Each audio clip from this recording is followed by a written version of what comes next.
num dia chuvoso de outono em Lisboa, seria o início de uma espiral de dor e fúria contida. Ela, uma professora precária de História na universidade, lutando contra dívidas de estudos e um apartamento minúsculo no bairro Alto, quase o ignorou, confundindo-o com mais uma cobrança implacável. Mas o remetente, o escritório de um advogado, mencionava o nome do avô dela, Manuel Oliveira, um homem distante que mal via desde a infância. Manuel, dono de uma livraria antiga chamada Páginas do Tempo, num prédio centenário na Baixa Pombalina, havia morrido há meses, e agora, inexplicavelmente, deixava-lhe tudo, o edifício decadente, os livros empoeirados e uma dívida fiscal que ameaçava engoli-la viva. Ana sentiu um aperto no peito, uma mistura de raiva e confusão. Porque ela? A mãe dela havia cortado laços com Manuel anos antes, acusando-o de ser um ermita egoísta, obcecado por seus livros em vez da família. Mas ali estava a herança, como uma âncora ou uma corda de salvação, dependendo do ângulo. E com ela, uma oferta imediata de uma empresa de desenvolvimento urbano, a Construtora Atlântico, que queria demolir o quarteirão inteiro para erguer apartamentos de luxo. O valor era tentador, suficiente para pagar as dívidas e recomeçar. Ana decidiu ir até lá, assinar e virar a página. Mal sabia que aquela visita desenterraria feridas profundas, silêncios que gritavam e uma traição que a faria questionar o preço da vingança. Ao chegar à livraria, o ar estava carregado de um cheiro familiar, papel velho misturado a algo vivo, como café fresco e canela. O prédio, espremido entre uma loja de ferragens abandonada e um café vazio, parecia um relicário esquecido no coração de Lisboa. As janelas sujas filtravam a luz do sol poente, criando sombras que dançavam como segredos não contados. Ana girou a chave antiga, e a porta rangeu como um lamento. Lá dentro, pilhas de livros formavam labirintos irregulares, ficção portuguesa, história local, poesia de Pessoa e Saramago, tudo coberto por uma camada fina de poeira que flutuava no ar. Ela vagou pelo resto do chão, sentindo um desconforto crescente. O balcão antigo, com uma caixa registradora obsoleta, escondia pilhas de faturas amareladas. Subiu ao primeiro andar, mais livros, mais silêncio opressivo. Mas no segundo andar, algo mudou. O ar estava mais limpo, e o cheiro de café intensificou-se, como se alguém tivesse acabado de preparar uma bica. Um som sutil, um livro caindo suavemente, ecoou no corredor estreito. Ana congelou, o coração acelerando. Olá! Há alguém aí?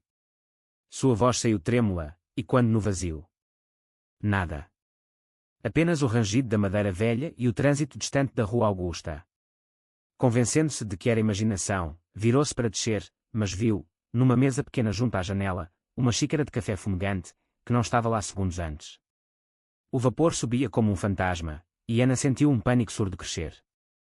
Correu escadas abaixo, tropeçando em pilhas de livros, e saiu para a rua, ofegante, o corpo tremendo como se o passado a perseguisse. Naquela noite, no hotel barato perto da Praça do Rossio, Ana não dormiu. Imagens do avô, um homem calado, barbudo, sempre imerso em seus volumes, misturavam-se ao medo irracional. Fantasmas. Ridículo. Mas o cheiro, o som, a xícara. No dia seguinte, voltou armada com determinação e um café da pastelaria ao lado. Vasculhou o prédio meticulosamente. No resto do chão, tudo intacto. No primeiro andar, notou mudanças sutis, uma seção de poesia, antes desorganizada, agora alinhada por autores, como se alguém a tivesse arrumado com carinho obsessivo. Livros de história local, antes esquecidos, destacavam-se numa prateleira iluminada pelo sol. O peito dela apertou, alguém estava ali, manipulando, vigiando. Subindo ao segundo andar, encontrou uma pilha de livros na mesma mesa, e ao lado, um bilhete dobrado. A caligrafia era elegante, antiga, como de um tempo em que as palavras pesavam mais. Cara Sra. Oliveira, peço desculpas por assustá-la ontem. Não era minha intenção. Seu avô era um homem bom, e ele ficaria orgulhoso de vê-la aqui. Não tema. Eu cuido deste lugar há anos e gostaria de continuar, se permitir. Os livros sentem falta de visitantes. Talvez possamos nos apresentar devidamente. A.M. Ana leu e releu, a fúria misturando-se à curiosidade. Alguém vivia ali, em segredo, traindo a confiança dela. Ou era uma armadilha do passado? Passou o dia revistando o edifício, procurando esconderijos, mas encontrou apenas indícios, um marcador de página mudado, uma cadeira levemente deslocada, uma almofada com uma marca sutil de cabeça. À noite, no hotel, pesquisou no laptop, a livraria Páginas do Tempo aparecia em jornais locais, com menções a leituras de poesia, clubes de leitura, eventos literários nos últimos anos, mesmo quando Manuel já estava doente, internado num lar em Sintra. Como? Quem organizava? Ana sentiu uma raiva surda, o avô escondera algo, uma vida paralela. Voltou no dia seguinte, preparada para esperar. Levou sanduíches, água, uma cadeira dobrável e se posicionou no balcão principal, vigiando as escadas. As horas passaram devagar, o sol filtrando pelas janelas, mas então ouviu passos leves no andar de cima, cautelosos, como de alguém que se esconde há décadas. O coração dela martelava, mas ela se manteve firme. Os passos desceram, e ele apareceu, um homem idoso, de uns 70 anos, cabelo prateado, barba aparada, vestindo um casaco de lã simples. Movia-se com dignidade contida, os olhos cheios de uma tristeza profunda.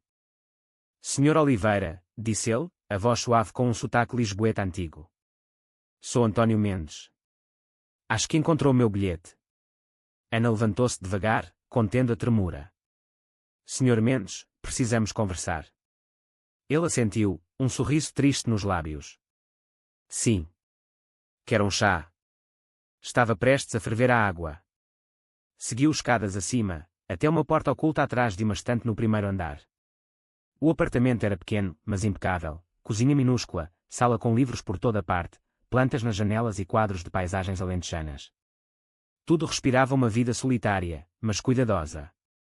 António preparou o chá com ritual lento, e sentaram-se. Eu era professor de literatura na Universidade de Lisboa, começou ele, a voz como um sussurro que densa o ar. Tinha uma esposa, Maria, e uma filha, Sofia. Vivíamos num apartamento modesto em Alfama, e eu achava que tinha tudo, um emprego apaixonante, uma família que era meu mundo. Parou, os olhos fixos na xícara, como se o passado queimasse. Há 22 anos, perderam a vida num acidente de carro. Um condutor embriagado, numa noite de chuva na Avenida da Liberdade. Num instante, tudo ruiu. A dor me destruiu, não conseguia lecionar, escrever, nada. Perdi o emprego, a casa, tudo. Tornei-me um vagabundo, vagando por ruas, dormindo em abrigos. Ana sentiu um nó na garganta, mas a história prosseguia, densa como névoa. Cheguei à livraria numa noite fria de novembro, há 20 anos. Exausto, faminto, abriguei-me na porta. Seu avô, Manuel, encontrou-me pela manhã. Em vez de chamar a polícia, convidou-me para um café. Conversamos sobre livros, perda, ele havia perdido a esposa anos antes e entendia o silêncio da dor. António pausou, os olhos úmidos. Ofereceu-me trabalho, arrumar livros, ajudar clientes, em troca de quarto e comida. Mas descobri mais. Manuel fora traído por um sócio, o dono da construtora Atlântico, que falsificara documentos para roubar parte do negócio, levando à falência gradual. Manuel calou-se, por orgulho português, esse fado de sofrer em silêncio, mas planejava expor tudo. Eu me tornei seu guardião, mantendo a livraria viva em segredo, organizando eventos para preservar o legado. A revelação atingiu Ana como um soco, a oferta da construtora não era coincidência. Eram os traidores, agora querendo demolir para apagar vestígios. A raiva cresceu, lenta, densa, o avô sofrera em silêncio, traído, e ela quase venderia para eles. Os dias seguintes foram um turbilhão de emoções. Ana vasculhou documentos escondidos no apartamento, contratos falsos, cartas de Manuel revelando a traição. O sócio, agora um magnata rico, havia destruído a vida do avô por ganância, levando à doença e isolamento. António, vítima de sua própria perda, via na vingança uma redenção, mas advertia, a vingança é como o vinho do Porto, doce no início, amargo no fim. Ana, ferida pela ausência do avô, pela mãe que o abandonara, sentiu a traição como sua. Silêncio, o silêncio de Manuel, o dela própria, tornara-se arma. Decidiu não vender. Em vez disso, planejou, usariam os eventos da livraria para expor a corrupção, convidando jornalistas, ativistas culturais.